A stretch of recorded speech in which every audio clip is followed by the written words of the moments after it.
Study point. मैं सलोनी वर्मा आप सभी का दोबारा से स्वागत करती हूँ सलोनी वर्मा स्टडी पॉइंट पे।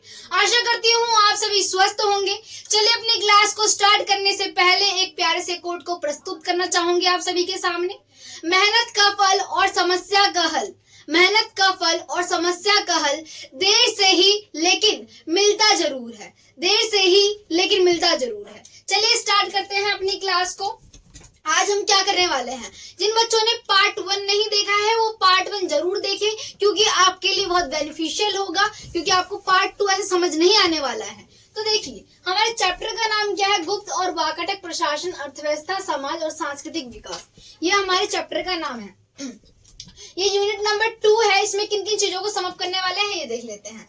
चंद्रगुप्त द्वितीय के 3 प्रमुख राजवंशों के साथ जो वैवाहिक संबंध थे उन चीजों को जानने वाले हैं कि चंद्रगुप्त द्वितीय जो शासक है, प्रभावशाली शासक, उन्होंने किस प्रकार से 3 जो है वैवाहिक संबंधों को प्रस्तुत किया था। ठीक है, इन चीजों को जानेंगे। शासन व्यवस्था के बारे में जानने वाले हैं, यानी सम्राट जो है, राजा किस प्रकार से शासन करते थे उनके बारे में जानेंगे हम। मंत्री तथा जो है अमानतः के बारे में जानेंगे। इसके बाद हम केंद्र अधिकारी, जो केंद्रीय अधिकारी हैं, इनके बारे में जानेंगे। फिर हम प्रतिहार और जो है महाप्रतिहार, इन सब के बारे में जानने वाले हैं। इस प्रकार से हम धीरे धीरे सभी चीजों को समाप्त करने वाले हैं। तो चलिए स्टार्ट करते हैं क्लास को। देखिए अगर मैं आपको बताती हूँ चंद्रगुप्त द्वितीय के द्वारा जो 3 वैवाहिक संबंध किस प्रकार से प्रस्तुत किए गए थे, तो देखिए पहला जो है नागवंश था, यानी नागवंश के साथ उन्होंने अपने संबंध को अच्छा किया। किसने? चंद्रगुप्त प्रथम ने। उसके बाद चंद्रगुप्त द्वितीय ने जो है वाकाटक वंश जो है उसके साथ अपने संबंधों को बेहतर किया। इसके बाद आता है कंदव वंश। आप बोलोगे मैम ये 3 वंश आप थोड़ा बताइए, तो चलिए आपको स्टार्ट करती हूँ बताना। जो आपको जो नागवंश है, अगर मैं आपको बताऊं चंद्रगुप्त द्वितीय है, उन्होंने नागवंश में ही नागवंश की राजकुमारी के साथ विवाह कर लिया। इससे क्या है, नागवंश का समर्थन मिल गया। अगर मैं आपको एक बात बताऊं, नागवंश का जो शासन है वो मथुरा में, हिच्छात्र में और पंदावती में जो है, ये हालांकि समुद्रगुप्त कई नागवंशों यानी कि जो राजा है समुद्रगुप्त यानी उनके पिता चंद्रगुप्त द्वितीय के, ठीक है, तो राजाओं को जीत लिया था उन्होंने। नागवंश के कई राजाओं के शासन जो पूरा जो संपत्ति थी, जो जगह थी, उसे उन्होंने क्या कर लिया था, जीत लिया था। लेकिन अभी भी उनकी शक्ति काफी मजबूत थी, यानी नागवंश के जो लोग थे उनकी शक्ति अभी भी मजबूत थी।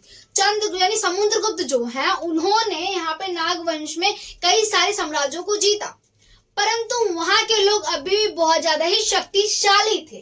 तो ये बताया गया इसके अंतर्गत। तो इसीलिए चंद्रगुप्त द्वितीय ने नाग राजकुमारी के साथ अपने वैवाहिक संबंधों को प्रस्तुत किया, यानी उनके साथ विवाह कर लिया। उसके बाद उन दोनों की पुत्री हुई प्रभावती गुप्त। अब देखिए इस प्रकार से किस प्रकार से चंद्रगुप्त द्वितीय ने जो है अपने वैवाहिक संबंधों को प्रस्तुत किया। इसके बाद आता है आपका वाकाटक वंश। जो चंद्रगुप्त द्वितीय है उनकी पुत्री थी प्रभावती गुप्त।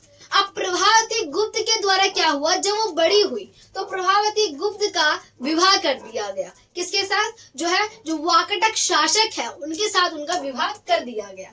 तो देखिए ये बताया गया इसके अंतर्गत। फिर कंदव वंश आता है। अब कंदव वंश में जो है आपके चंद्रगुप्त द्वितीय, उनके ही पुत्र थे कुमार गुप्त। कुमार गुप्त का विवाह हो गया। किसके साथ? कुमार गुप्त का विवाह कर दिया गया, यानी वहीं की राजकुमारी के साथ। इस प्रकार से इन्होंने तीनों ही वंशों के साथ अपने संबंधों को बहुत ही बेहतरीन कर लिया। इससे क्या है, ये 3 वंश बहुत शक्तिशाली थे। अब इनके में समर्थन मिल गया। अब मान लीजिए आपके परिवार का, पहले मान लीजिए आपकी माता घर तथा आपके पिता का घर है ना, अपने नानी के घर पे भी जाते होगे, अपने दादा के घर पे भी जाते होगे, यानी वो दोनों ही आपके घर हैं। आपके साथ बहुत ही अच्छे तरीके से व्यवहार किया जाता है, सब बहुत सारा प्यार देते हैं। इसी प्रकार से चंद्रगुप्त द्वितीय ने भी राजनीति की। इन्होंने क्या किया, इन्होंने पहले नागवंश की जो राजकुमारी थी उसके साथ विवाह कर लिया। उसके बाद अपनी पुत्री जो थी वाकाटक वंश में, दक्षिण में जो ये है महाराष्ट्र में, दक्षिण के बहुत ही सर्वश्रेष्ठ माने आते थे ये शासक, इनके साथ अपनी पुत्री प्रभावती गुप्त का विवाह कर दिया। तो ये आप देख रहे हैं। इसके बाद है कंदव वंश, यानी चंद्रगुप्त द्वितीय के जो पुत्र थे, क्या चंद्रगुप्त द्वितीय के पुत्र कुमार गुप्त का विवाह कर दिया गया दूसरी राजकुमारी के साथ। इसी प्रकार से इन्होंने इन तीनों ही जो साम्राज्य थे, इन तीनों पे ही अपनी विजय हासिल करी। अब ये कहीं पे भी जा सकते हैं, कोई भी विद्रोह नहीं करेगा। तो देखिए, इसके बाद है शासन व्यवस्था। अगर मैं आपको शासन व्यवस्था के बारे में बताऊं तो गुप्त काल में क्या हुआ था? गुप्त काल में राजा का शासन होता था, यानी गुप्त शासकों का शासन होता था, यानी राजतंत्र। राजतंत्र का मतलब क्या होता है? राजा के द्वारा शासन करना। अब वो क्या है? गुप्त वंश में राजा के द्वारा शासन हो रहा है। अब राजा जो है अपने तरीके से शासन करेगा। तो इसमें क्या है कि पूरा का पूरा जो गुप्त वंश था उसमें राज व्यवस्था जो है, राज व्यवस्था में जो आपको राय देखने के लिए मिलेंगे चंद्रगुप्त द्वितीय, उन्होंने इस प्रकार से शासन किया गया। ये आगे जानते हैं। अब हम जानते हैं मंत्रियों के बारे में। तो देखिए, इसमें जानते हैं क्या है? मंत्री अमात्य है। इसमें क्या होता है? सम्राट विशाल साम्राज्य को चलाने के लिए, अब देखिए सम्राट है यानी शासक है, और वो किसी विशाल साम्राज्य का शासन कर रहा है तो वो अकेले तो कर नहीं सकता, इसीलिए कुछ जो है लोगों को रखा जाता है, सैनिकों को रखा जाता है, मंत्रियों को रखा जाता है। तो इन चीजों के बारे में वर्णन किया गया है। देखिए, इसमें सम्राट विशाल साम्राज्य को चलाने के लिए अपने शासक कार्य में मंत्री और अधिकारियों से सहायता प्राप्त करता है। क्या मंत्री और जो अधिकारी हैं इनकी सहायता करते हैं? किनकी? शासक की सहायता करते हैं साम्राज्य को चलाने के लिए। इतना समझ आया? तो मंत्रियों को उनकी योग्यता के आधार पर नियुक्त किया जाता है। अब देखो, नॉर्मल सी बात है, अगर आपके अंदर प्रतिभा है, आपके अंदर योग्यता है, तभी आपको कोई अच्छी अपॉर्चुनिटी मिल सकती है। तो इसी प्रकार से बताया गया है कि राजा उन्हीं व्यक्तियों को चयनित करते थे जो कि योग्य होते थे। क्या? जो कि योग्य होते थे, इन्हीं व्यक्तियों को चयनित करते थे। तो मंत्रियों को उनकी योग्यता के आधार पर नियुक्त किया जाता है, इसके आधार पर नियुक्त किया जाता था। सामान्यतः राजा का बड़ा पुत्र जो है उसका उत्तराधिकारी जो है चुना जाता था। क्या? ज्यादातर जो राजा का पुत्र है उसे उसका उत्तराधिकारी चुना जाता था, परंतु कभी कभार क्या होता था? पुत्र को उत्तराधिकारी नहीं चुना जाता था। अगर कोई और व्यक्ति जो है यानी दूसरा राजकुमार बहुत योग्य है तो उसे चुन लिया जाता था, क्योंकि साम्राज्य का शासन करना है, साम्राज्य को और भी ज्यादा विशाल करना है, तो एक योग्य उत्तराधिकारी का होना अत्यंत आवश्यक होता था।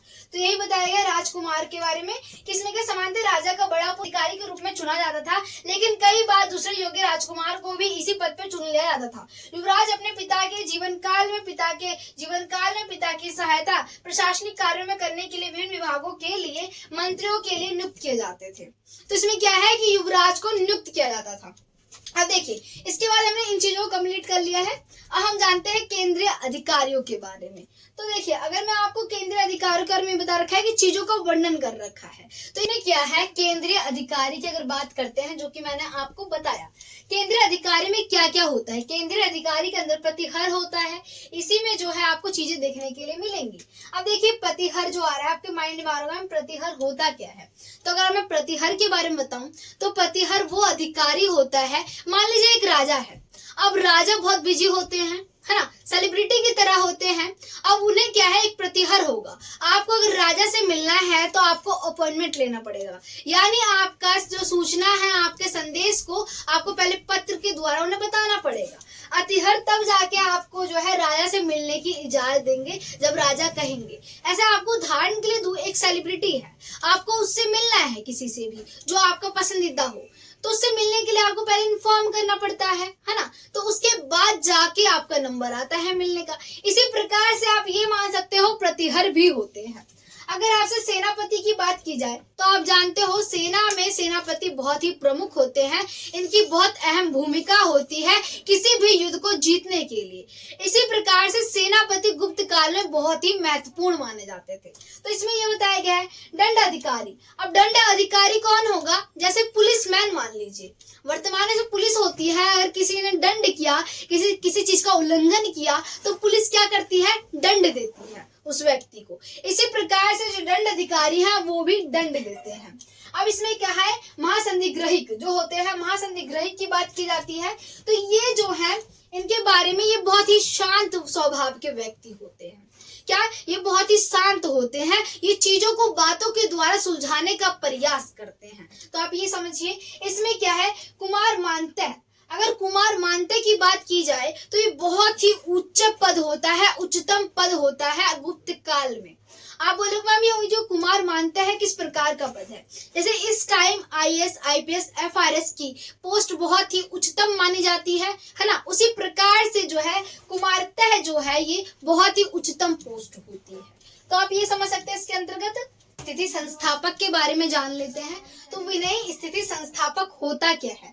ये धार्मिक मामलों का जो है मुख्य अधिकारी है, जो कि सार्वजनिक मंदिरों के प्रबंधनों की देखरेख करता है। क्या विनयी स्थिति संस्थापक जो है वो धार्मिक अधिकारी है, जो कि चीजों लोगों पर नजर रखता है। तो आप ये समझ पा रहे हैं, इस अधिकारी का लोगों का जो आचरण है, क्या लोगों के आचरणों पर नजर रखना है विनयी स्थिति संस्थापक का कार्य। ये समझ आ गया इसके अंतर्गत हमें।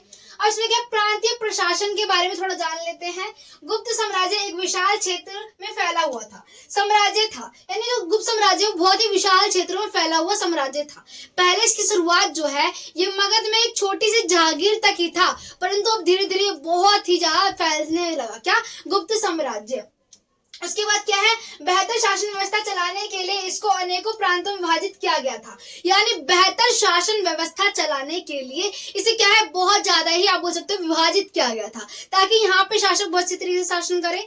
इसे क्या है, इसे बांट दिया गया, आप समझ सकते हो इस प्रकार से। इसमें क्या प्रांतों के शासकों के लिए राजकुमार था राजकुल से संबंधित व्यक्तियों को नियुक्त किया गया था। अब इसमें विभाजित कर दिया गया, तो कौन शासन करेगा? इसमें है राजकुल में राजकुमार, ठीक है, राजा के जो पुत्र हैं वो शासन कर लेंगे, जो विभाजित करा गया है साम्राज्य को, जिससे कि साम्राज्य बहुत ही अच्छी तरीके से रहेगा, फलेगा फूलेगा और साम्राज्य में जनता भी खुश रहेगी। तो ये बताया गया है इसमें।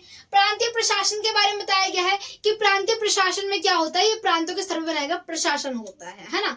इसमें हैगा ग्राम प्रशासन। अब ग्राम प्रशासन यानी गाँव के जो मुद्दे होते हैं उन्हें सुलझाने के लिए गुप्त शासकों ने ग्राम पंचायत का निर्माण किया। अब मान लीजिए जल की समस्या है या प्रदूषण है या किसी व्यक्ति के बीच में संपत्ति को लेकर कोई विवाद आ गया है, क्या आप मान लो विवाद आ गया है, खटास आ गई है, उसे क्या है खत्म करने के लिए इसी प्रकार से राजस्व व्यवस्था।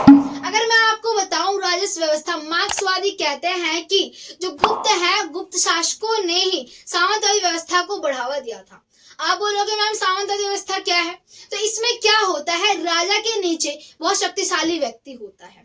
मान लीजिए आपके सर पे आपके पापा का हाथ है और आपके पापा का हाथ जब आपके सर पे है तो आप बहुत ही पावरफुल हो जाते हो, शक्तिशाली हो जाते हो। आप कहते हो अब कोई भी आ जाए, कैसी भी समस्या आ जाए, मैं निपट लूंगा। इसी प्रकार से राजा जो है दूसरे व्यक्ति को नियुक्त करता है। अब उसने ये शक्ति ब्राह्मणों को दे दी और ब्राह्मणों ने क्या किया, इसका गलत उपयोग किया और जिससे कि प्रजा पर टैक्स लग गया। अब बताऊं मैं आपको, इसमें किस प्रकार की भूमियां होती हैं। अग्रहार वो भूमि होती है जिस पर टैक्स नहीं लगाया जाता, जो है इसमें ब्राह्मणों को क्या अनुदान में दे दी गई भूमि, क्या जो राजाओं द्वारा गुप्त शासकों के द्वारा ब्राह्मणों को दे दी गई भूमि को कहा जाता है। तो यहीं पे हमारा पार्ट 2 समाप्त होता है। आशा करती हूँ वीडियो अच्छी लगी होगी। वीडियो को लाइक, चैनल को सब्सक्राइब जरूर कीजिएगा, क्योंकि वीडियो बनाने में बहुत मेहनत लगती है। Thank you so much. जय हिंद, जय भारत।